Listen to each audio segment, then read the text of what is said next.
¿Te tapo? No. No. Bueno, la clase de ahora es EPO, que es enfermedad pulmonar obstructiva crónica. Dentro de los síndromes que han estudiado el ciclo pasado, un EPOC tendría que tener un síndrome obstructivo bronquial difuso o síndrome de estenosis bronquial difusa, ¿no? Como lo tendría un asma, una hiperreactividad bronquial, porque los síndromes obstructivos localizados son por tumores, tapones de moco, coágulos de sangre, ganglios que crecen, que te tapan solo una zona de un bronquio, ¿no? Y los signos, todos son ahí localizados nada más. En cambio acá son en ambos campos pulmonares, ¿no? El asma, el EPO. Vas a escuchar la sinología y todo lo que es de semiología en ambos campos pulmonares. Ahora, entre EPO y asma es una enfermedad mucho más prevalente en nuestra ciudad, ¿no? En Lima. El 20% de la población puede estar con asma, ¿no? Que es una brutalidad, ¿no? Saquen la cuenta cuántos millones tendrían asma, ¿no? Pero es así, las estadísticas más o menos son así. En cambio, EPO es rarísimo, en nuestro medio es raro. ¿Para qué se estudia EPO?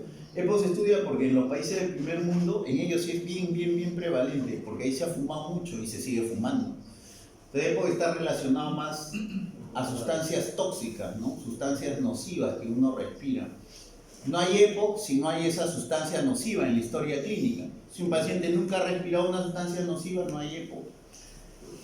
Algunos casos raros, congénitos, que puede ser esa deficiencia de alfa-1 antitripsina, por ejemplo, ¿no? Eso es genético, ¿no? Pero es raro, pues es rarísimo. En cambio, asma es genético, ¿no es cierto? Aquí para EPOC tiene que haber que tú respiras algo. Y ese algo que se respira en la mayor parte del mundo es a la cabeza, tabaco. Tabaco, pipa, lo que tenga tabaco, pues, ¿no? Cualquier variante de tabaco, ¿no? Cigarrillo, pipa, puro, todo lo que quieras. Entonces, y como en los países del primer mundo es bien prevalente, como digo, porque ahí se ha fumado y se sigue fumando mucho en Europa sigue fumando hartísimo, más que en Estados Unidos. En Estados Unidos en los últimos 15 años ha bajado un poco lo que fumaban, pero en Europa siguen fumando igual. Para ellos sí es un problema y por lo tanto en los exámenes que les toman ellos a los estudiantes, internados, residentados, lo que quieran, siempre aparecen preguntas de EPO. Entonces acá, como todo copiamos, somos países tercermundistas y mentes tercermundistas, entonces también en los exámenes ponen preguntas de EPO, pues, ¿no? Así no tengamos nosotros casi EPO, pero ponen, pues, ¿no? Así que ¿para qué les enseñamos EPO? Para su examen será, ¿no? Tantas patologías que hay, EPO es poco frecuente en nuestro medio, no es mucho. Lo que ustedes van a escuchar de humo de leña, eso da bronquitis crónica, pero nunca llega a ser EPO.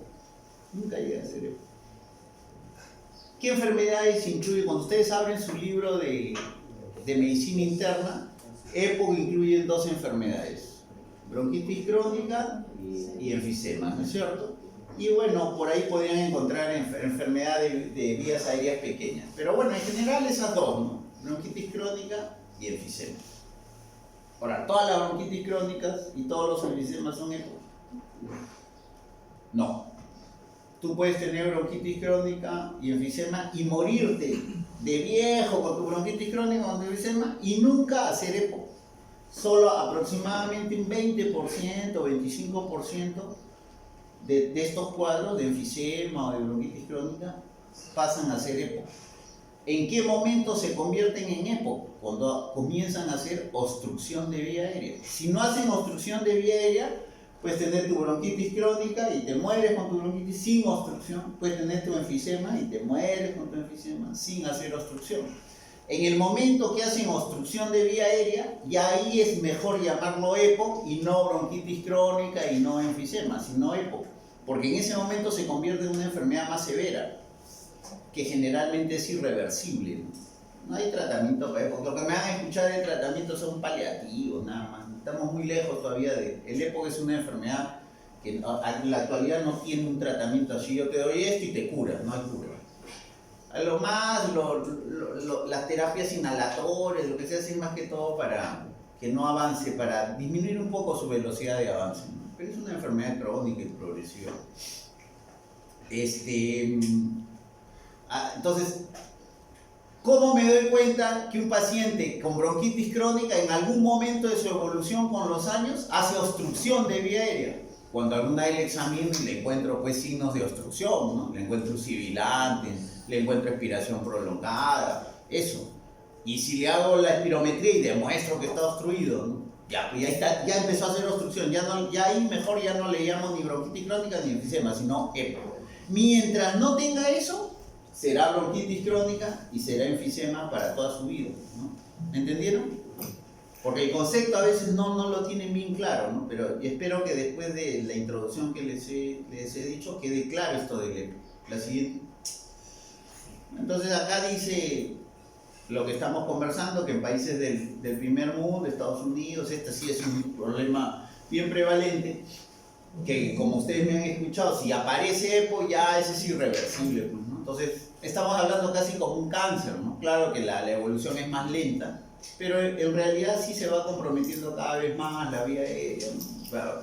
Y no solo es la vía aérea, ahora veremos que a diferencia de asma, este no solo es bronquio, o sea, no solo es vía aérea, sino también compromete parénquima y vasos sanguíneos, ¿no? Entonces, por eso es una enfermedad más severa. La siguiente. La definición de las enfermedades generalmente nos permiten reconocerlas.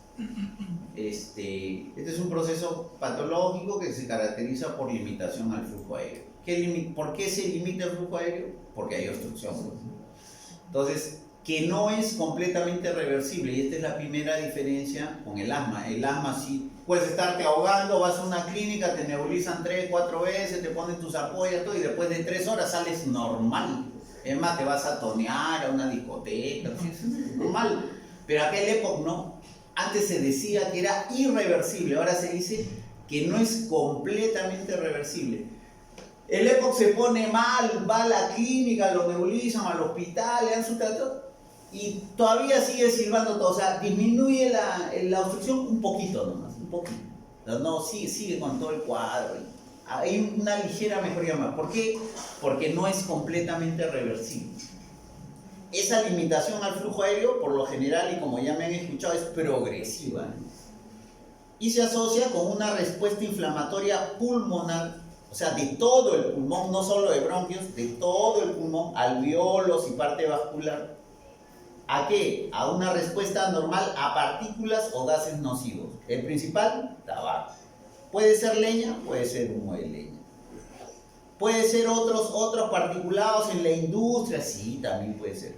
Pero son raros. Tiene que ser años, no es una exposición de un año, no es. Pero tiene que haber ese dato en la historia clínica, ¿no? Como digo, hay unos pocos casos hereditarios, ¿no? Pero esos son raros. La siguiente. Entonces, aquí es lo que estamos hablando, ¿no? Bronquitis crónica y enfisema son incluyentes dentro del EPOC, pero solo cuando aparece obstrucción. Asma es otra cosa. Asma no tiene nada que ver con EPOC. Asma es hereditario, genético. Ahí no hay que fumó, no fumó, eso es otra cosa. No, ambos tienen exacerbaciones de síntomas, sí. Hay exacerbación de EPOC y hay exacerbación de asma también.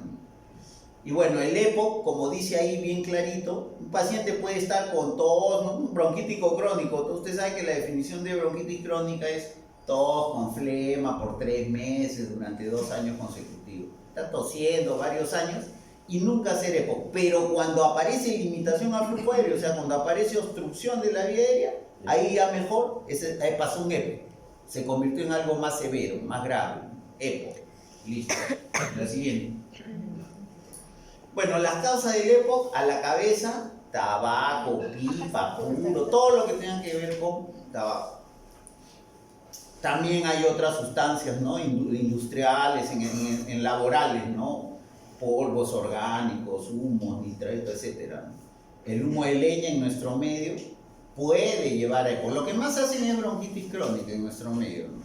Un porcentaje pequeño de ellos pueden pasar a EPOC. Pero ahora esto del humo de leña tiene que ser, la cocina, el humo de leña tiene que estar en una casa que no tenga casi ventilación o cuya ventilación sea pésima, ¿no? Ahora, estas casas pues en la sierra, porque en la sierra por el frío que hacen, esto no es nada, ¿no? Este frío de ahorita no es nada, pero ya bajo cero en las alturas, ¿no? 3.000 metros, 3.000, bajo cero.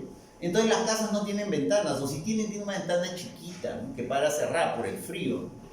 Y entonces si la cocina está dentro de la casa y mala ventilación, ahí pueden considerar bronquitis crónica.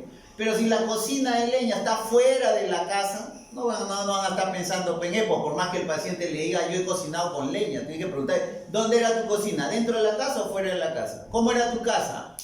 Porque siempre basta que le digan cocino con leña, ya le pusieron el rótulo, es EPO, bronquitis crónica, ¿no? Tienen que preguntar bien, por eso la historia clínica tiene que estar bien hecha. Tiene que haber la condición de que hay mala ventilación asociada al humo de leña. Si hay buena ventilación, nunca vas a hacer ni bronquitis. ¿Por qué? Porque la ventilación se lo lleva, pues, todo el humo. Bueno, contaminación ambiental está bien descrita también que provocar EPO, porque en la contaminación ambiental hay muchas de esas moléculas, metales pesados, que había también en la industria, ¿no? Y por ejemplo, Lima es una ciudad con contaminación ambiental brutal, ¿no? Salvaje, ¿no? Salvaje. Si quieren leer algo sobre, lean en la Municipalidad de Lima han hecho varios trabajos sobre contaminación ambiental de la ciudad. Ustedes se entran por internet y lo conocen. Hay un número de partículas que es por millón, tamaño de partículas, pero es brutal la contaminación. Pues esto que respiramos durante años muchas veces nos da cáncer, pero no sabemos, porque no, digamos que no hay estudios que apoyen a nivel mundial de que esta contaminación ambiental provoque. O sea, todos dicen sí provoca, pero la demostración así en trabajos no hay, pues, porque es bien difícil demostrar eso, necesita muchos recursos. Y a nadie, a ninguna ciudad le conviene decir, por ejemplo, yo en Lima, a mí yo soy alcalde, no me va a convenir pues, gastar millones en estudios y demostrar que mi ciudad es recontra contaminada. ¿Para qué? Para que me voten de la alcaldía, porque mi responsabilidad es que la ciudad no sea contaminada, así que por eso es que no hay estudios. Pero de que la contaminación ambiental puede provocar EPO, eso está demostrado en ciudades donde hay demasiada contaminación, como Lima. Bueno, infecciones respiratorias es muy fácil, es puesto al final, pero así en la literatura. Generalmente estas infecciones crónicas predisponen pues, a broncoespasmo, a cambios en la mucosa, en eso. Hay pocos casos que tienen que ver con esto. Pero más, no me interesa si se olvidan de todo, pero no se olvidan del tabaco y ya está. Listo, ese es el gran culpable. El 80% es la siguiente. El tabaco y el que fuma y el pasivo también, ¿no? La siguiente, doctor. ¿Quién me está apoyando? Ya, listo. Oye, te has pasado un montón. ¿Qué pasó? Ya, a ver. Ya, sigue. Bueno, ya. Ahí. Entonces, diagnóstico del EPO, tiene que haber síntomas característicos, ¿no? Los primeros síntomas son tos, flema, la bronquitis crónica. Y en enfisema es más disnea.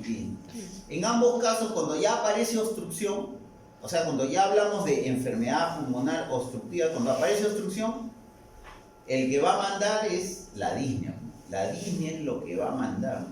Ahora, el antecedente, como digo, siempre tiene que estar en una exposición a factores de riesgo, ¿no? Sobre todo el tabaco, exposición laboral, etc. ¿Y cómo confirmo yo la obstrucción? Bueno, la puedo confirmar de diferentes formas, pero el estándar, digamos, o sea, para cuestiones de examen es espirometría. Pero yo estando en la sierra o en la selva, si no hay espirometría, le puedo hacer una flujometría y si sale obstrucción, que es obstrucción, ¿no? Y si el paciente fuma, es un EPO. Y por último, si no tengo ni flujometría, nada, pero el paciente me dice que fuma hace muchos años, que se fuma una cajetilla al día, y aparece con síntomas pues de tos, flema, hace 5 años y hace 1 año se agita y yo le escucho y le encuentro sibilante, ya pues ¿qué va a hacer? Pues, ¿no? Animal con 4 patas, cola, maulla, no va a ser elefante, pues. Entonces es obvio. O sea, el diagnóstico lo podría hacer incluso sí, pero para fines de examen, para fines teóricos, sine qua non, espirometría, ¿no? La siguiente. Entonces aquí están los síntomas. La tos crónica es una de las más, sobre todo en lo que se llama bronquitis crónica, ¿no? Tos crónica que puede ser diaria, ¿no? Bueno, poco a poco va empeorando la flema, ¿no? Va aumentando la flema con los meses, poco a poco, ¿no? Puede haber episodios de bronquitis aguda, pero ya el síntoma principal es la disnea, por eso está ahí en negrita. ¿Qué características tiene la disnea del EPOC? Que es progresiva, ya me han escuchado que es una enfermedad progresiva, que es persistente, no es que solo tengo disnea cuando huelo a plátano, no. O sea, es persistente, aumenta con el esfuerzo físico y empeora con las infecciones respiratorias. Ya, la siguiente. ¿Qué tengo que demostrar en la espirometría? Que tiene obstrucción. ¿Cómo demuestro en la espirometría patrón obstructivo? Ustedes han hecho esto en semiología. La relación de tifenol, que es el BF1 entre la capacidad vital forzada, tiene que ser menor del 70%. Con eso demuestro que hay patrón obstructivo. Ahora, como le digo, si no existe espirometría, le hago un flujo. No hay flujo, no hay nada por clínica. Pero eso será ya en la práctica médica. Pero para fines de examen, como le digo, tiene que ser espirometría. ¿Por qué tiene que ser espirometría? Porque hay que demostrar que no es reversible. O sea, en una segunda...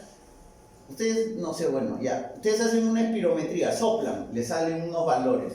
De ahí les hacen inhalar 4 puffs de salbutamol, 4 inhalaciones, que son 400 microgramos. Y a los 15 minutos les repiten. Eso se llama test de broncodilatación. Entonces, si en la segunda prueba el BF1 ha mejorado más del 12%, quiere decir que previamente estaba obstruido. Así que generalmente eso se llama respuesta positiva o reversibilidad. Pero si responde menos del 12%, quiere decir que el paciente no abre, ¿no? Su bronquio está cerrado y que no abre, ¿no? Entonces ahí ya, porque el asmático tú le das el salbutamol, respira después, mejoró 20%, 30% su BF1. Pero como el EPOC es poco reversible, le das y mejora 2%, 3%, menos del 12%, ¿no? Que es el límite, ¿no? Ya, la siguiente. Bueno, diagnóstico diferencial hay varios, pero los principales para no confundirle, y son fáciles pues de diferenciar. El asma, que por historia clínica pues es genético, hay familiares con asma, abuelos, qué sé yo, está asociado a otras enfermedades alérgicas, rinitis alérgica, conjuntivitis alérgica, atopia de piel, etc. Eso es fácil diferenciar. La insuficiencia cardíaca congestiva, que también da disnea. Ustedes vienen de cardio, fácil, porque en la ICC, corazón grande, choque de punta por acá, incurbitación yugular, edema de miembros inferiores, qué sé yo, pues tiene todo tiene el por qué llegó a ser insuficiencia cardíaca, de repente es hipertenso, qué sé yo, ¿no? La causa más común de lo que se malogra el lado izquierdo, ¿no? El corazón. Las bronquiectasias también pueden dar tos y flema y en algún momento pueden hacer disnea. Pero es fácil porque una bronquiectasia es una secuela generalmente en nuestro medio de enfermedad pulmonar previa, generalmente de TB. O sea, tiene que ver el antecedente de TB, ¿no? O infecciones a repetición, si no es TB, infecciones bacterianas a repetición, que le dejan pues como secuela una deformación del bronquio que se llama bronquiectasia. Además, los signos de la bronquiectasia pues son, el signo característico de un síndrome bronquiectásico es la broncorrea, ¿no? Ustedes saben que una cantidad de flema purulenta, ¿no? Al día. Bueno. Y se demuestra la bronquiectasia en una tomografía, demuestra las deformaciones de los bronquios, ¿no? De tipo 1, tipo 2, tipo 3, lo que antes era tubular, varicosa o finalmente cilíndrica o quística. Y bueno, la tuberculosis también puede dar tos y flema por varios meses y finalmente puede dar disnea también. Pero en nuestro medio, pues, para la tuberculosis tiene que haber un porqué. Nadie se enferma de tuberculosis de la nada, ¿no? Hay baja de peso, hay baja de las defensas por alguna circunstancia, no come bien, no duerme bien, está con pena, depresión severa, qué sé yo, todas esas cosas bajan la defensa. Y se hace su BK, ya está BK positivo, no le hace BK, pero en la placa ya hay infiltrados que te hacen sospechar en TB. O sea, que en el EPOC no hay esos infiltrados.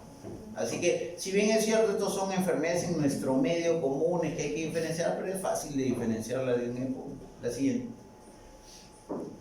La clasificación del EPOC es una clasificación relativamente sencilla, estadio 0 o en riesgo. O sea, ahí todavía no tiene mayor cosa, es un paciente en riesgo.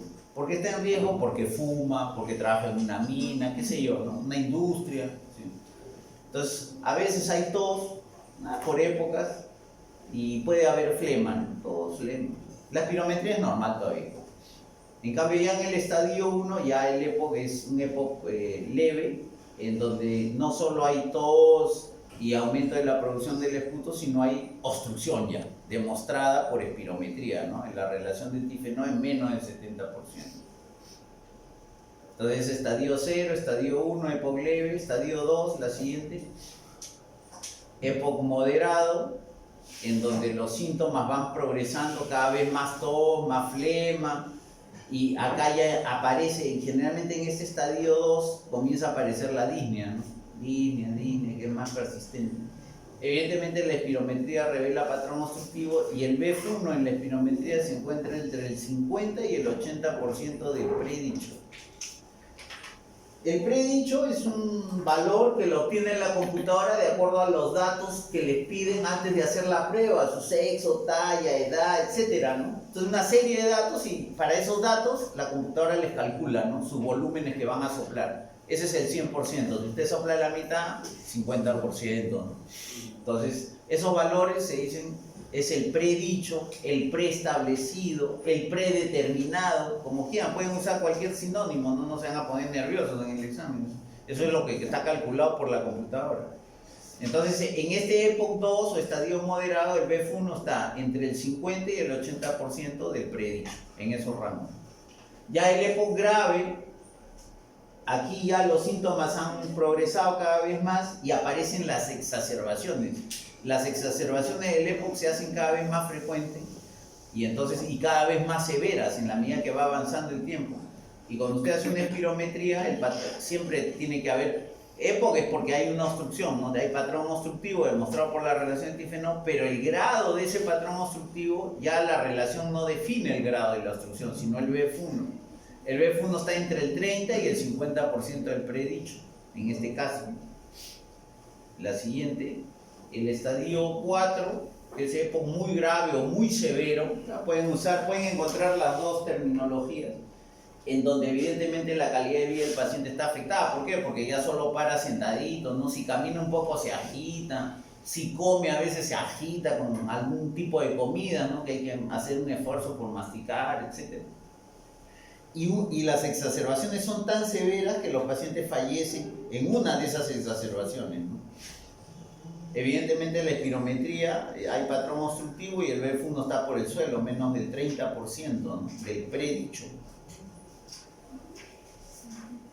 Pudiera ser más del 30% siempre y cuando tiene insuficiencia respiratoria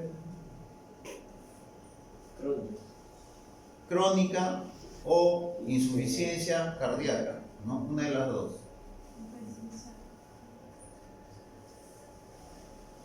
Ya. Ahora, en cuanto a patogénesis, es un proceso inflamatorio crónico que ya les dije, no solo afecta la vía aérea, los bronquios, sino también el parénquima, o sea, los alvéolos y la circulación pulmonar. Por eso es mucho más severo que asma. Está provocado, ya de nuevo, repetimos una y mil veces, ¿no? Exposición a particulados, gases nocivos, el principal, humo de tabaco. Hay una serie, hay cientos de células inflamatorias, creo que lo principal son macrófagos, linfocitos T, sobre todo los CD8, y la estrella acá son los neutrófilos. Ellos son los que más daño nos hacen, ¿no? Acá, en esta situación de EPOC, los neutrófilos. En AMA son los linfocitos T, acá son los neutrófilos. La siguiente. Hay una serie de mediadores que son provocados por... Una cosa es una célula inflamatoria, otra es un mediador, que es una molécula, ¿no? Entonces ahí tenemos los leucotrienos, los B4, interleuquina 8, factor de necrosis tumoral alfa, etc., ¿no? Son los principales, ¿no? Nada más para una referencia. Finalmente, todas estas células inflamatorias con sus moléculas, lo que causa es un desequilibrio, entre las enzimas que destruyen al pulmón y las que lo protegen, o sea, las proteolíticas y las antiproteasas del pulmón. Normalmente hay una serie de enzimas que pueden destruir el tabique alveolar, ¿no? Destruir el pulmón, y otras que son antiproteasas, ¿no? Entonces, por ejemplo, la antitripsina, ¿no? Que es de deficiencia de alfa-1, es una antiproteasa, ¿no? Que protege al pulmón, y como no lo tiene, entonces la proteasa lo destruye al pulmón, ¿no? Entonces le causa enfisema generalmente. La familia de Michael Jackson tiene deficiencia en una... Pero claro, todos sabemos que Michael Jackson no murió de eso. Tenía un cierto grado de enfisema, pero no murió de eso, no murió de otra cosa. ¿De qué murió? Sobredosis. ¿De qué? De un propofol. Dolor. Se da mucho caso. Bueno, ya. Doctor, si desean conversar, se retiran. No me hago faltas.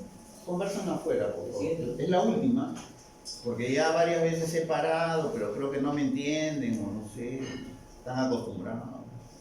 Yo no me hago. Se duermen mejor si se duermen, pero si están conversando me alteran. Pues.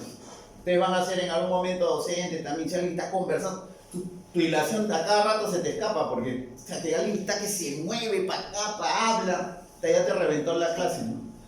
Entonces, o se duermen o salen, uno de los dos, ¿ya? Y no me amargo, ¿no? Yo también cuántas veces me he dormido de alumno, pero así calladito, ¿no? Y sin estarme moviendo, como que tuviera parásitos, nada. No me pasa. Ya. Entonces, ese desequilibrio de enzimas que protegen y las que agreden, un desequilibrio a favor de las que agreden, Hay una diapositiva interesante que es antigua, pero ahí les voy a mostrar cómo el tabaco altera este equilibrio. Bueno, finalmente esto provoca un estrés oxidativo que es el que friega pues, los tejidos, ¿no? Eso ya es altamente conocido. La siguiente. Bueno, alteraciones patológicas. Entonces, las alteraciones van a ser de vía aérea, de alveolos y de vasos sanguíneos. En cuanto a vía aérea centrales, quiere decir los gruesos, ¿no? Centrales, bronquiotrobo, los gruesos. Entonces, ahí van a haber células inflamatorias que infiltran el epitelio. Evidentemente, si hay flema, tiene que haber una hiperplasia, una hipertrofia de glándulas secretoras, ¿no? Las glándulas mucosas, las caliciformes, etc. ¿No? La siguiente. Vía aérea periférica, los chiquitos, ¿no? Los bronquios más pequeños, ¿no? El corte, generalmente, vía aérea de pequeño calibre es menos de 2 milímetros de diámetro, ¿no? Generalmente, ese es el corte. Entonces, vía aérea periférica dice que los ciclos repetidos de inflamación, curación, van a hacer que se remodele. Remodelar quiere decir se va a transformar la vía aérea. Se va a transformar la vía aérea hacia otra cosa que va a ser una vía aérea más rígida y por eso es que responde menos a los broncos, al tratamiento, por eso es que tan severo es el EPOC, ¿no? Entonces va a haber aumento del colágeno, tejido cicatricial, disminución de la luz, obstrucción permanente. Y lo que no está ahí es que todo esto hace de que el paciente no responda a la terapia, a los broncodilatadores, como lo responde un paciente asmático, por ejemplo, ¿no? Que no ha hecho remodelación de la vía aérea, porque hay algunos asmáticos que hacen remodelación aérea. ¿Por qué? Porque nunca tienen tratamiento, toda su vida han tenido malos tratamientos, ¿no? Igual al final se friegan, remodelan vía aérea y están en las mismas que esto, ¿no? La siguiente. Del parénquima pulmonar, el clásico enfisema. El enfisema se define por la destrucción de los tabiques, las paredes alveolares, ¿no? Hay varios tipos de enfisema. El que predomina acá es el centro lobular, ¿no? Generalmente a predominio de regiones superiores, o también puede ser difuso. Generalmente son difusos, ¿no? Es lo que más vemos. De nuevo hacen hincapié entre el desequilibrio de enzimas, ¿no? De proteasas y antiproteasas, ¿no? Y el estrés oxidativo. Y los cambios vasculares, las paredes de los vasos se engruesan, hay cambios en la íntima, hay aumento del músculo liso y hay infiltración de células inflamatorias en esta pared de los vasos sanguíneos. Entonces no se olviden, el EPOC es más severo porque no solo hay cambios en la vía aérea, en los bronquios, sino también en el parénquima y en los vasos sanguíneos. La siguiente. Esta es una diapositiva antigua de tabaco. Miren, el tabaco, aquí están. La elastina pulmonar es parte de la estructura del pulmón, ¿no? Entonces aquí hay, todas estas dice protege. Aquí hay unas, por ejemplo, 4 enzimas, ¿ya? Que protegen a esta elastina. Y ahí hay 2 que la destruyen. Estas tienen que estar en equilibrio. El tabaco, esta diapositiva es porque en este estudio se demostró hace muchos años, esto tiene como 40 años, el tabaco, todas las que protege las disminuye. Todas las que protege las disminuye. Y empeora las que las ataca. Entonces establece un claro desequilibrio, ¿no? A favor de la destrucción del parénquima pulmonar. La siguiente. Ahora, cuando uno habla de que una bronquitis crónica puede ocasionar obstrucción de la vía aérea, más o menos uno puede imaginarse que es cierto, porque si una bronquitis crónica, edema de la pared, moco, todo eso disminuye la luz, debe haber un poco de contracción también, ¿sí? O sea, ahí es fácil pensar. Pero ahora, ¿por qué el enfisema provoca obstrucción de la vía aérea? ¿Por qué el que se destruya la pared alveolar, por qué eso hace que se cierre el pulmón? Eso no siempre lo explican bien. Yo me acuerdo hasta cuando era residente, creo de segundo año, recién vi esta diapositiva en un librito antiguo alemán, que tenía, claro, traducción en castellano, porque yo alemán no sé. Pero vi esta foto, y esta es la mejor explicación de cómo un enfisema, que no tiene nada que ver con el bronquio, porque el enfisema es ruptura de las paredes alveolares, cómo un enfisema provoca que el bronquio se cierre. Porque este tubo que está abierto gracias a una serie de resortitos, ¿no es cierto? Esos resortitos son el parénquima pulmonar. El parénquima pulmonar sirve para que la vía aérea sea patente, o sea, siempre esté abierta. Cuando ese parénquima pulmonar disminuye, como en el enfisema, entonces hay menos resortitos, el tubo se cierra. Entonces, esta es la explicación como un enfisema, que no ataca directamente al bronquio, sino a la pared alveolar, al tejido pulmonar, cómo es que provoca obstrucción de la vía aérea. Mirándole esto uno entiende perfectamente. La siguiente. Esto es para que vean que el tabaco, fume hombre o fume mujer, igual, dependiendo de la cantidad de tabaco, les va a provocar EPOC, ¿no? Finalmente va a provocar EPOC. La siguiente. Ya. Ahora, todos ustedes siempre van a escuchar obstrucción al flujo, disminución del flujo aéreo. En física, flujo es presión dividido entre resistencia. Presión dividido entre resistencia. Y para esta parte, de la parte respiratoria, lo que estamos hablando, la presión, ¿de qué presión se está hablando? De la presión con la cual regresa el pulmón después de una inspiración profunda. O sea, yo tomo aire, mi pulmón se infla y después suelto, ¿no? En la expiración, eso regresa con una fuerza, con una presión determinada. ¿Y a qué resistencia hace alusión ahí? A la resistencia del pasaje del aire por un tubo que puede estar con edema, con moco.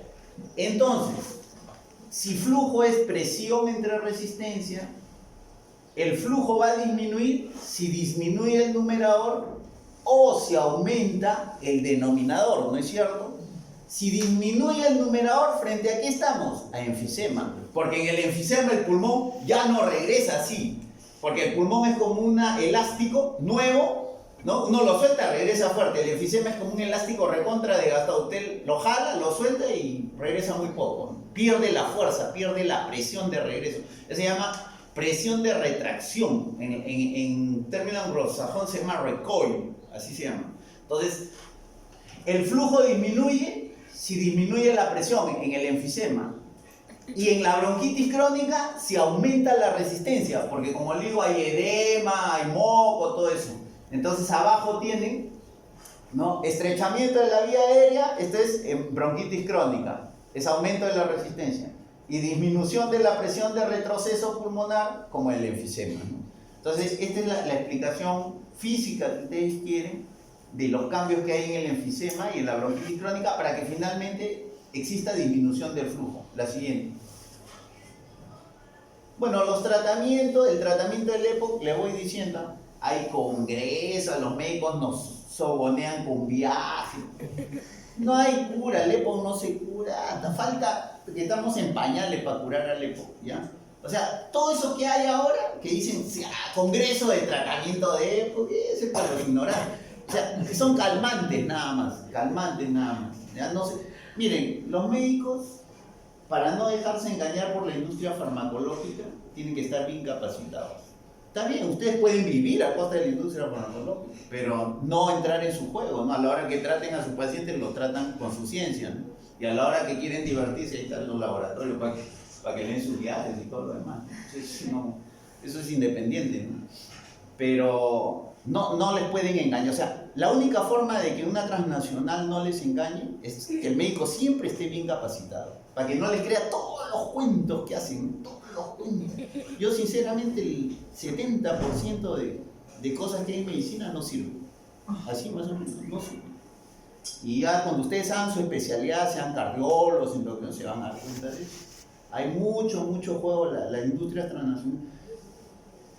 En la economía, lo principal que da plata, en economía formal, no ilegal, porque en la ilegal es todo, pero en lo que da plata, lo principal es la industria de armas. Y lo que le sigue a la industria de armas es la industria farmacológica. Ellos no se mueven en función a, le voy a hacer el bien al ser humano. Ellos se mueven en función a esto. Y hacen la propaganda y a los mejores médicos les invitan, nos dan viajes. Está viendo atracarse el viaje, pero a la hora que tienes que hacer, haces lo que tienes que hacer. Y si te peleas, te peleas pues, con ellos, normal. Siempre hay otro laboratorio, siempre hay competencia. No hay problema. Pero no sean tontos, no sean, como les digo, la única defensa contra la tremenda industria farmacológica es la gran capacitación que cada uno puede adquirir. Se hacen varios estudios sobre las publicaciones de revistas, las mejores revistas. Lancet cada 20 años hace una recopilación de todas sus publicaciones, cuáles fueron realmente útiles. No pasan del 10% en el tiempo. O sea, no más del 10% de todas esas en revistas tan prestigiosas como Lancet, fíjense, finalmente no tienen mayor redundancia en la salud y en la ciencia médica. Así que estén muy alertas cuando evalúen, aprendan a evaluar un trabajo, ¿no? Tienen que saber, pues, ahí cuando dice material y método, ahí está el engaño, ¿no? ¿Cuántos pacientes se tomaron? Brazo A, brazo B, ahí le meten el engaño. Eso tienen que aprender poco a poco, ¿no? Poco a poco. Ya bueno, el objetivo del tratamiento esto es verdad, ¿no? Prevenir la progresión, o sea, hay que tratar de que no, se logra apenas, pero esa es la idea, que no avance mucho. Pero no dice que el objetivo es curar, no dice eso. Aliviar. ¿No? Un alivio y eso. O sea, aliviar un poco los síntomas, mejorar la tolerancia al esfuerzo físico, ¿no? Entonces todo lo que es mejorar el estado general. ¿Por qué mejorar el estado general? Porque estos tipos no están bien alimentados, entonces un tratamiento es multidisciplinario, ¿no? Lo tiene que ver el psiquiatra, tiene que ver el nutricionista, le tiene que dar dietas especiales, tiene que ver el cardiólogo, etcétera, etcétera, ¿no? Entonces, prevenir y tratar complicaciones, las peores complicaciones son dos, infecciosas y cardíacas, ¿no? De eso se mueren los EPOC, de neumonías, ¿no? De bronconeumonías, infección, y de problemas cardíacos, infarto, arritmia, ¿no? Fibrilación, etcétera. Bueno, al reducir las exacerbaciones voy a tratar de disminuir un poco la mortalidad. Hay que tener mucho cuidado con los efectos secundarios de los tratamientos, que a veces en vez de mejorar el EPO lo pueden empeorar. Y bueno, lo principal, si fuman, lo primero, tú no puedes tratar a un EPO si sigues fumando. Y hay muchos pacientes que le van a ir a su consulta y dicen, ¿sabes qué? Yo voy a seguir fumando. Deme mi medicina, yo tengo mi seguro, mi EPS. Yo vengo acá a la clínica, usted me da mi medicina, ya, normal, conversamos 15 minutos de fútbol, de moda, qué sé yo, lo que quiera. Y chao, ahí está tu inhalador y normal, pero ya está advertido, porque el paciente dice, doctor, ya usted me advirtió, yo ya sé, pero yo voy a seguir fumando. Así te dicen, yo voy a seguir fumando. Así que ya, contra eso, ¿qué vas a hacer? No. Al psiquiatra, lo más, y eso, si quiere, pues generalmente no van. La siguiente. Bueno, ¿cómo logramos estos objetivos? Siempre hay programas, ¿no? Así como hay programa de control de tuberculosis, programa de asma. En los países del primer mundo hay programa de EPO, pues, porque ellos tienen bastante EPO, ¿no?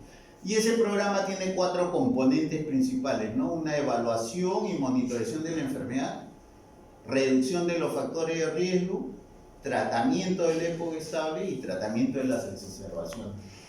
Entonces, ¿qué cosa es evaluación y monitoreo? Evaluación quiere decir que el diagnóstico tiene que estar bien hecho, porque puede ser que sea alguno de esos diagnósticos diferenciales, ¿no? Hay que evaluar bien cada caso. Y monitoreo, ¿qué es? Controles, ¿no? Te veo al mes, lo vemos al mes, control, monitoreo, estar controlando. Disminuir los factores de riesgo, ya les he dicho los principales factores de riesgo, ¿no? Son problemas cardíacos, infecciosos. Para que no tenga infección, que tienes que estar bien alimentado, tienes que tener tus vacunas, etc. Ahora vamos a verlo. Y bueno, el tratamiento del EPOC estable, que así como hay tratamiento de asma estable, hay tratamiento de EPOC estable. El tratamiento de las resoluciones no la vamos a ver porque eso es ya muy de la especialidad, ¿no? Si ya les digo más que EPOC es raro, peor es que ustedes vayan a ver una, y menos pensar en tratar una exacerbación del EPOC, ni soñarlo, ¿no? La siguiente. Esto es evaluación y monitoreo. Evaluación es hay que estar seguro del diagnóstico. Y para estar seguro del diagnóstico, tengo que hacer una buena historia clínica, ¿no? Lo que siempre nos repiten desde hace cientos de años, se puede decir, ¿no? Porque ya tienen varios, desde los 800, desde que apareció la semiología en Francia, y mucho antes. Entonces, una buena historia clínica, ¿no? Para llegar al diagnóstico. Ahí ustedes van a determinar la exposición a factores de riesgo, descartar asma, esas cosas, ¿no? Todo lo que está ahí, eso no merece mayor comentario. La siguiente. Igual, una buena historia clínica que determina no solo el EPOC, sino el grado del EPOC, los factores de riesgo, etc., ¿no? Igual, si yo les digo que el paciente tiene que dejar de fumar, si el paciente ha traído un EPOC porque cocina con leña, tiene que dejar de cocinar. Si el paciente ha tenido EPOC porque trabaja en una empresa que respira, tiene que dejar o usar una protección respiratoria adecuada para ese tipo de partículas, ¿no? Una de las dos, ¿no? Sigue, la siguiente. Te pasaste, ya. No, uy, se saltó. A ver, suave nomás. A ver, sigue, dale, sigue. Esta es la canción. Ya. Despacio nomás, sigue. Ya. Evaluación, o sea, evaluar bien al paciente y controles.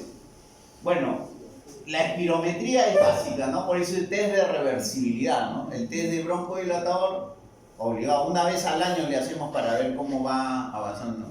La placa de tórax, para que, esencialmente no tanto, porque en una placa no se va a ver el enfisema ni en bronquitis crónica, eso más se ve en tomografía, pero para descartar las otras cosas, que una TB sí se ve en la placa, una tuberculosis, una ICC, una placa, un corazón grandazo, más que todo para eso. Gases arteriales solo uno lo comienza a pedir cuando la función pulmonar ha bajado más o menos, el BF1 está debajo del 40%, entonces comienzas a sacar agas. Pero sobre todo para ver si hay insuficiencia respiratoria tipo 1 o 2, o sea, si el oxígeno no está entrando en condiciones mínimas para metabolismo aeróbico y si el CO2 no está siendo eliminado, ¿no? Entonces, la definición de una insuficiencia respiratoria crónica es presión arterial de oxígeno menos de 60 milímetros de mercurio asociado a fenómenos compensatorios. Pero bueno, entonces AGA en ese momento generalmente, si antes no, AGA es un procedimiento invasivo, no está sacando por gusto. Y en algunos casos hay que investigar si la historia clínica, pues hay datos de familia, de esta cosa que es familiar, entonces pueden investigar cosas como alfa-1, deficiencia de alfa-1 antitripsina. La siguiente. Igual en el monitoreo y los controles hay que ver si aparecen complicaciones que generalmente pueden ser infecciosas, cardíacas, incluso complicaciones pulmonares de la estructura pulmonar, pueden aparecer bulas, puede haber neumotoras, una serie de complicaciones. Eso nos sirve para poder reorientar el manejo del tratamiento y plantear otras opciones terapéuticas, ¿no? La siguiente. Este es el tratamiento del EPOC estable. Entonces ahí están por estadio. Estadio 0 en riesgo, nada más prevención, ¿no? Que no le dé infecciones y evitar el contacto, ¿no? O sea, si fuma, que no fume, si trabaja, que no trabaje, etc. Prevenir los factores de riesgo y las vacunas. Hay dos tipos de vacunas, nada más. Contra influenza y contra neumococo, que es contra la neumonía. Contra la influenza es una vez al año porque la vacuna todos los años, el virus va mutando y la vacuna va cambiando. Ahora en nuestro medio generalmente viene en abril, mayo, porque la producción mundial es enero, febrero y de ahí empieza la distribución mundial. Acá están llegando generalmente en abril, ¿no? Abril, mayo. Entonces, recién, porque si se vacuna en enero, febrero, le van a poner la vacuna del año pasado, ¿no? Y en realidad hay que ponerse la vacuna del año porque cada año es diferente, ¿no? Entonces, eso tiene que ser. Y la vacuna contra el neumococo, que antes era cada 5 años, ahora ya son vacunas conjugadas que duran de 10 a 15 años por lo menos. Entonces, se ponen cada cierto tiempo, son más costosas, ¿no? Eso sí, la vacuna contra el neumococo es mucho más costosa que una vacuna contra virus de influenza. Bueno, en estadio 1, igual, la primera línea es idéntica, mira, prevenir factores de riesgo, lo de arribita se repite, pero aquí ya aparece un tratamiento con algún tipo de medicamento que es un broncodilatador de acción corta a demanda. Entonces, broncodilatador, ustedes todavía no han tenido clase de asma, ¿no? Entonces, Uno puede provocar que se abra un bronquio, que se dilate un bronquio de dos formas, estimulando al simpático o bloqueando al parasimpático. Si estimula al simpático, utiliza los beta-adrenérgicos, que son salbutamol, fenoterol. Y si bloquea al parasimpático, usa bromuro hipatropio, tirotropio, esas cosas. Entonces, broncodilatador de acción corta demanda pueden ser los estimulantes del simpático, salbutamol o fenoterol. En hemisferio norte, el salbutamol es el albuterol. O sea, cuando viajen a hemisferio norte, tengan pacientes en hemisferio norte, es albuterol, es salbutamol. No encuentra, usted va a buscar salbutamol, no hay en ningún lado, es albuterol. Y en hemisferio sur es salbutamol. En hemisferio sur no hay albuterol, te quiere comprar, no existe, salvo que mandan de donación a veces los gringos, ¿no? Y tenemos en algunos hospitales. Pero es la misma peña, o sea, es lo mismo, salbutamol, albuterol es lo mismo. No. Entonces, broncodilatador de acción corta demanda es, o puede usar bromuro hipatropio, ambos son de acción corta, el bromuro hipatropio dura 8 horas, ¿no? El salbutamol, ¿cuánto dura? 4 horas, no más su efecto. Cambia el bromuro un poquito más, 6, 8 horas, ¿no? Bromuro hipatropio, sin embargo se considera de acción corta, ¿no? Los de acción larga son de 12 horas a más, ¿no? O sea, hay de 12 horas, hay de 24 horas, ¿no? Estos son, ahora, entre los dos, en EPO, ¿cuál es mejor? ¿Usar un estimulante del simpático o un bloqueador del parasimpático? Para EPO va un poco mejor los que bloquean al parasimpático, ¿no? O sea, bromuro hipatropio. En asma va un poco mejor los estimulantes del simpático. Ahora hay inhaladores que mezclan los dos, mejor, ¿no? Pero son más caros, pues, ¿no? Hay inhaladores que mezclan salbutamol con bromuro hipatropio, ¿no? Hay varias marcas que mezclan, es mejor, no hay problema. Los dos puntos. Les puede dar en un inhalador los dos o puedes usar bromuro hipatropio. Es lo que se usa. Ahora, solo salbutamol en EPOC no. Más ese es nada. Estadio 2 moderado se repite las dos primeras líneas exactamente igual, ¿no? Los factores de riesgo, la vacunación, los broncodilatadores de acción. A demanda, ¿qué quiere decir? Solo cuando se le cierra el pecho, nada más. Si no, eso es a demanda. Si en un día se le cierra 5 veces, usará 5 veces. Si no se le cierra nada por varios meses, no usará nada por varios meses. Eso es a demanda. Ya. En la tercera línea ya sí es del estadio 2. Hay que asociar tratamiento regular con uno o más broncodilatadores de acción prolongada. Ahora después van a aparecer esos broncodilatadores de acción prolongada, que hay de los dos tipos. Hay broncodilatadores de acción prolongada, estimulantes del simpático, y hay bloqueadores del parasimpático. En los dos hay de acción prolongada. Los bloqueadores del parasimpático se llaman anticolinérgicos o antimuscarínicos, es la misma cosa, no se van a sorprender por eso, ¿no? Y puede asociar rehabilitación pulmonar. ¿Qué cosa es rehabilitación pulmonar? Ahora vamos a ver en una diapositiva eso. La siguiente. El estadio 3 se repite todo igualito hasta rehabilitación pulmonar y aparece aquí en este estadio podemos usar glucocorticoides inhalados si es que hay muchas exacerbaciones, ¿no? Glucocorticoides inhalados, lo cual en asma, por ejemplo, se usa desde el comienzo, aquí no. Glucocorticoides solo en estadio 3 y hay muchas exacerbaciones, ¿no? En nuestro medio hay solo tres antiinflamatorios glucocorticoides inhalados: beclometasona, budesonida y fluticasona, nada más, no hay más. Y estadio 4, o EPOC muy grave, toditito igual. Lo único que va a cambiar es que aquí ya se puede adicionar oxigenoterapia si el paciente está en insuficiencia respiratoria crónica, ya es oxigenoterapia domiciliaria permanente, ya es eso. Eso vamos a ver en una diapositiva también. Y hay algunas opciones quirúrgicas que también se van a ver en una diapositiva. La siguiente. Listo. Ahí tienen broncodilatador de acción corta, estimulante del simpático, salbutamol o albuterol, que es lo mismo, fenoterol, y bloqueadores del parasimpático, bromuro hipatropio, y hay combinaciones también de ambos, ¿no? De acción larga, los que estimulan al simpático, o sea, beta agonistas de acción prolongada, en inglés son LABA. O sea, beta agonistas de acción prolongada, ¿no? LABA, ¿ya? LABA. Los LABA cada vez están saliendo más. El primerito que salió fue el salmeterol, después salió el formoterol, después vino el indacaterol y ya los últimos son oladaterol y bilanterol, ¿no?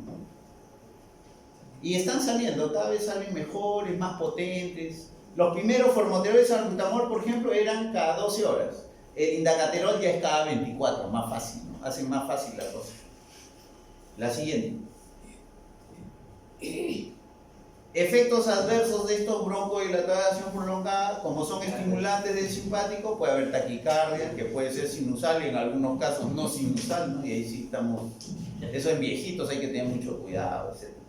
Puede haber arritmia en personas susceptibles, como les digo, viejitos, personas con el sistema nervioso simpático muy estimulable, digamos, con un umbral muy bajo, o con lesiones previas de conducción, de trastorno de conducción del corazón, ¿no? Entonces eso pueden empeorar. Y hay un temblorcito que le da casi a todo el mundo, ¿no? Cuando usan muchas dosis, ¿no? Que va a depender, como dice ahí, de la dosis y de la edad también. Que es un temblor que puede incomodar a algunos, pero la mayoría de veces es tolerable, pues no es tanto como un Parkinson, ¿no? Pero hay un ligero temblor. Bajas la dosis y generalmente desaparece. La siguiente. Ahora, aquí están los antimuscarínicos, los LAMA de acción prolongada. Entonces, unos son LAMA, otros son LAMA. Y aquí están el tiotropio, el acridinio, el glicopirronio, el meclidinio. En nuestro medio tenemos tiotropio, hay acridinio y hay glicopirronio. Esos tres hay en nuestro medio. ¿Qué efectos adversos da un bloqueador del parasimpático? Lo clásico que sabemos, un bloqueador, ¿no? Se queda de boca, ¿no? Y debido a que en realidad no se absorben mucho, los efectos adversos son más limitados, ¿no? Cuando ustedes tengan pacientes con mucho problema cardíaco, todo escojan mejor un bloqueador del parasimpático para tratar de abrir un bronquio, ¿no? Si hay problemas cardíacos o son muy viejitos, ¿no? Los viejitos son muy sensibles. La siguiente. Ahora, en el tratamiento del EPOC estable, en algunos casos pueden encontrar la teofilina, la metilsantina, ¿no? La teofilina en países del primer mundo ya se usa poco, muy poco. En países subdesarrollados todavía, porque allá están obligados a dosar cada cierto tiempo, a dosar el producto en sangre, ¿no? Y eso es invasivo, es un costo, ¿no? Porque la teofilina se puede acumular dependiendo de varios factores y puede provocar efectos adversos importantes, ¿no? Entonces, hay una toxicidad que está relacionada a dosis y tenemos margen terapéutico corto. Por eso es que ya en países del primer mundo casi no se usa teofilina. Y si se usa una teofilina que es a baja dosis y acción prolongada, ¿no? Pero a baja dosis. Bueno, eso está más para países del primer mundo que sí usamos teofilina, pero hay que usarlo con mucho cuidado. La siguiente. Ahora, el tratamiento puede ser combinado, ¿no? O sea, acciones cortas, tanto beta agonista de acción corta con antimuscarínico, ¿no? Beta agonista de acción corta y antimuscarínico de acción corta. Puedes combinar los dos. Por ejemplo, ¿qué combina? Bromuro y patropio con salbutamol. Hay varias marcas, por ejemplo. Salbutral AC es una marca que combinamos, por ejemplo. Si ustedes en el mercado quieren verlo. ¿Qué otra marca combina? Y patrimul compuesto, combina los dos, un SAMA y un SABA, ¿ya? Para que tengan por lo menos un par de referencias, ¿no? Y combinaciones de LABA con LAMA, ¿no? De los prolongados, ¿no? Entonces, estas dosis bajas y cada 12 horas, y los últimos cada 24 horas. Combinaciones de esto, el último, por ejemplo, que ha salido es indacaterol combinado con glicopirronio. Una vez al día, excelente producto para el EPOC, pero cada cajita para un mes cuesta 240 soles. Ahí está la ganancia del laboratorio. Esa es la... Ahora, claro, de aquí a 10 años, ustedes no se imaginan cuánto costaba la penicilina cuando recién salió. Ahora, ¿cuánto cuesta una penicilina? ¿1 sol, 2 soles? Una cochinada. Con el tiempo, pues, ¿no? Pero al comienzo le sacan el jugo. La siguiente. Los antiinflamatorios en EPOC, les dije que había 3 antiinflamatorios nada más en nuestro medio: Beclo, budesonida, fluticasona. En orden de aparición, así, y en orden también de potencia. Este es un poco más suave, este es un poco más potente, este es más potente. Si es más potente, puede absorberse sistémicamente y podría dar algunos problemillas de corticoides, ¿no? Pero bueno, eso hay que irlo regulando de acuerdo a dosis. Y también combinamos este antiinflamatorio con broncodilatador de acción prolongada. Hay también varias que combinan antiinflamatorio con broncodilatador de acción prolongada. Las dos marcas más, por ejemplo, es Ceretide, que combina fluticasona con salmeterol, ¿no? Y el Simbicor, por ejemplo, que combina budesonida con formoterol. Son los más conocidos. Pero existen, ¿no? A lo que voy es que, como estos pacientes usan múltiples medicinas, mejor es usar las cosas que vienen dos en uno, ¿no? Para que no tengan muchos horarios, muchas cosas que usar que hacen a los tratamientos que se cumplan muy poco. Bueno, los efectos adversos de un antiinflamatorio inhalado, candidiasis oral, que para eso se les dice que cada vez que usen tanto en asma como en EPO un antiinflamatorio inhalado, después se enjuaguen la boca con un poquito de agua, después de las inhalaciones, para evitar que no queden restos en la boca de corticoides, que como son tratamientos a largo plazo de por vida, hacen de que las defensas locales de la mucosa bajen y entonces rápido te sale aftas o te sale candidiasis, ¿no? Las aftas son más virales, ¿no? Pero son más dolorosas, ¿no? Puede haber ronquera, afectación de las cuerdas vocales por el corticoide. Hay unas personas sensibles, particularmente, por ejemplo, yo sí al toque, ¿no? Y hay personas así que te hacen ronquera, o sea, disfonía por corticoides. Bueno, pueden haber ya estos trastornos, son ya porque dosis muy altas, ¿no? Generalmente de corticoides de absorción que pueden tener absorción sistémica, ¿no? Hematomas, neumonía, etc. La siguiente. Bueno, cuando tú vas a tratar un EPO, tienes que considerar las características de cada lugar, de cada culturales, de cada sitio, ¿no? Las preferencias del paciente o habilidades del paciente. Hay, por ejemplo, hay pacientes que son viejitos y no pueden apretar bien un inhalador. Entonces hay unos dispositivos nada más que tú abres, pones una cápsula, aprietas y ya no necesitas coordinar nada, sino lo aspiras nada más. Son de polvo seco. Entonces estas cosas hay que siempre considerar, ¿no? Sabes que al final el tratamiento es un arte, ¿no? Puedes decir nada, pero evidentemente al comienzo tiene que tener mucho de conocimiento. Se convierte en un arte ya cuando uno comienza a valorar todas estas cosas, ¿no? Y bueno, disponibilidad de los medicamentos. Si en Lima nomás tenemos problema algunos fines de semana, los domingos, cuando queremos algún medicamento, imagínense si hablamos de la sierra, de la selva, pues olvídense, ¿no? Tienen que tirar bote 3 días para conseguir medicamentos. Ya, la siguiente. La siguiente. Ya, aquí.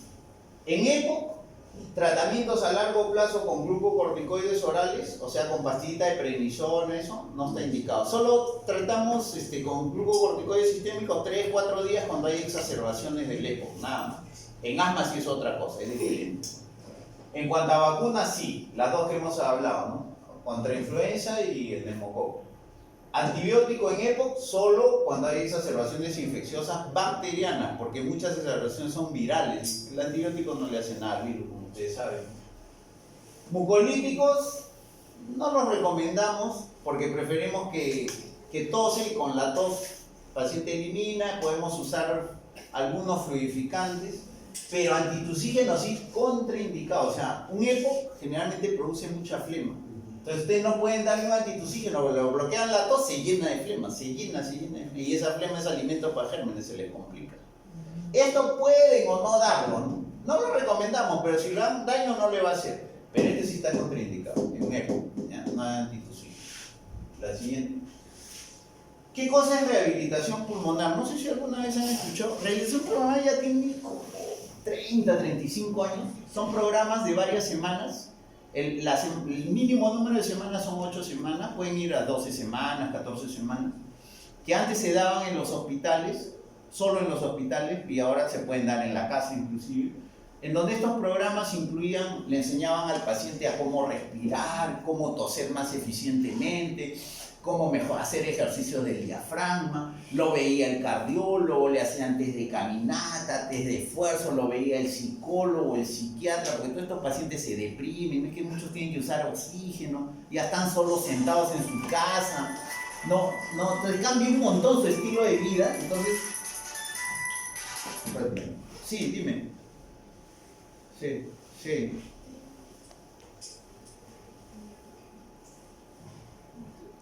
Claro, no hay problema. Lo programas bien nomás, ya todo lo que necesite, si tiene factor de coagulación, todo lo que necesite, pues cardio, no sé, lo que necesite, ya, lo que tú ya sabes.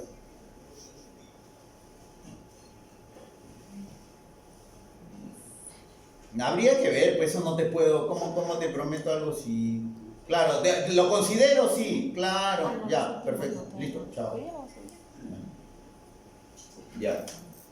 Entonces, estos programas, como le digo, lo ve el psiquiatra, el cardiólogo, la psicóloga, y el paciente está en interacción con otros EPOC que también tienen lo que él tiene, ¿no? Entonces es un poco, al final se han hecho un montón de estudios, le hacen espirometría, todo. Al final de las 8 semanas, igual de jodidos están. O sea, no mejora nada su F1. Pero lo que sí mejora es cuando ellos hacen su encuesta de Disney. Ellos dicen que respiran mejor. O sea, mucho tiene que ver esto. Que estén en contacto con otras personas, los ayudan, ¿no? Que los atiendan, que se vean atendidos por un cardiólogo, la dieta. Entonces todo funciona mucho acá, ¿no? Entonces, algunos ustedes van a ver que esto de rehabilitación, algunos no les dan, o sea, los que están muy metidos a costo-beneficio, eso no le dan valor. Pero yo creo como médico, basta que el paciente se sienta mejor, yo lo intentaría, ¿no? Que se sienta mejor, es obvio, ¿no? Si él responde una encuesta al comienzo, cuando empezaba el programa, se sentía mal, hasta las patas como 10, y ahora solo como 5, ya pues que haga, que se lo mete. No importa que haga que sople igual de mal, no importa, pero él se siente mejor. Entonces, esto de acá sí, y ayuda en los otros aspectos, en las comorbilidades, lo tienes bien evaluado al paciente, todo, ¿no? Entonces, bueno, ese es en resumen lo que es, como dice ahí, hay ejercicio, hay consejos nutricionales, hay aspectos educativos, disminuyen los síntomas, ¿no? La calidad de vida, todo, ¿no? Es la siguiente. Ahí está, como mínimo un ciclo es 8 semanas, hay ciclos de 12 semanas, etc. Antes se hacía en hospitales, ahora se hace hasta en domicilio, en domicilio se puede hacer. Hay programas de esto en domicilio, en Europa hay programas de esto en domicilio. La siguiente.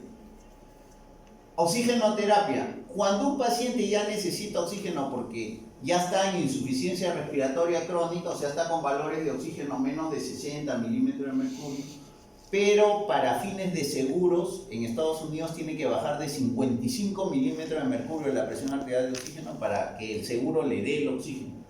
Como siempre, los seguros tratando de arañar, aunque sea un poquito, ¿no? En realidad debería ser 60, pero bueno, ellos consideran 55.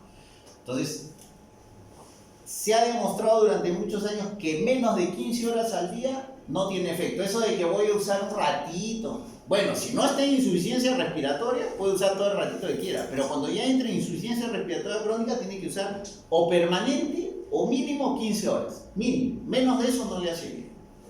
Ahora, esto aumenta la supervivencia del paciente. Y no solo, porque el paciente dice, pero doctor, yo no me ahogo, ¿para qué voy a usar? No. O sea, no solo es para calmarle el ahogo, sino para dos cosas importantes. Uno, si todo su organismo trabaja con presiones de oxígeno en insuficiencia menos de 60, comienza a trabajar con metabolismo anaeróbico y todos sus tejidos se van a ir degradando más rápidamente. O sea, el cerebro va a perder rápidamente la memoria, el corazón, todo se le va a lograr más rápido porque está trabajando con muy baja cantidad de oxígeno. Entonces no solo es porque no se ahoga, porque hay pacientes que no, yo no uso porque no me ahogo, entonces ahí les tengo que explicar, ¿no? No, es que no es porque solo te ahogues, es por lo otro también, ¿no? Y porque también, si no usa el oxígeno y está en insuficiencia respiratoria, me va a hacer hipertensión pulmonar. Y la hipertensión pulmonar, ¿qué me va a malograr? El lado derecho del corazón, me va a dar un cor pulmonar. Entonces también por esas dos razones, aparte de calmarle la disnea, se usa oxígeno cuando baja de... Bueno, en las teorías dicen menos de 55 milímetros de mercurio, en reposo, ¿no? La presión arterial de oxígeno. Bueno, ahí está lo que estamos hablando, mejora la presión de arteria pulmonar, ya no se dispara, etcétera, ¿no? El paciente, la actividad mental es porque los tejidos se conservan mejor, ¿no? La siguiente. Ahora, el objetivo es estar encima de 60, hasta un mínimo de 60, ¿no? Sobre 60. Sin embargo, como digo, los seguros en Estados Unidos recién te dan cuando baja de 55 milímetros de mercurio. Lo cual no es lo más fisiológico, pero es lo que hacía pues la realidad, ¿no? Una cosa, y en los exámenes todo tienen que marcar 55 porque es la, ¿no? Entonces presión arterial de oxígeno, para usar oxigenoterapia tiene que estar igual o menor de 55 milímetros de mercurio, ¿no? En reposo, ¿no? Entonces ahí se usa oxígeno. La siguiente. Hay algunas opciones del EPO que son quirúrgicas. Por ejemplo, una bulectomía. ¿Qué es una bulectomía? Una bula grandaza, ¿no? Una bula, usted la pincha, entonces se rompe la bula y el resto del parénquima se expande un poco, entonces mejora un poquito la función pulmonar. Por eso se pinchan la bula, o sea, se destruyen las bulas, ¿no? Cuando son grandes. Pero en realidad lo que resuelve aquí el problema cuando es severo es trasplante de pulmón. No hay otra, ¿no? Ya, me han escuchado que el EPOC es progresivo, es como un cáncer, entonces trasplante. Cuando ya está en ambos, es un EPOC severo, trasplante de pulmón. Si el paciente son jóvenes, hay personas que han fumado duro y a los 45 años están sus pulmones destrozados, ¿no? Fuman desde los 13 años, 14 años.